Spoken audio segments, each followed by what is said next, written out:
Good afternoon mga Mars. Nakikita niyo ba itong puno ng atis? Ang dahon nito ay nakakatulong sa mga batang nakakabak ang tiyan. Mga 7 dahon, linisin muna, tapos ilagay muna ng asete mansinilla, tapos ilagay sa tiyan para ang mga bata ay magtai at uutot. Ganyan. Malaking tulong po yan sa atin sa mga mahihirap dito sa probinsya. Ito naman dahon ng avocado. Tumutulong din ito sa mga matataas na sugar. Ilagay nyo lang sa mainit na tubig sa isang baso, inumin nyo para madali bumaba yung sugar nyo o high blood kayo.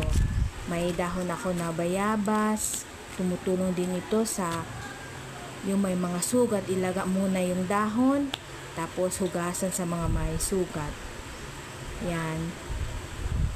Tumutulong, malaking tulong yan. Nakikita nyo ba itong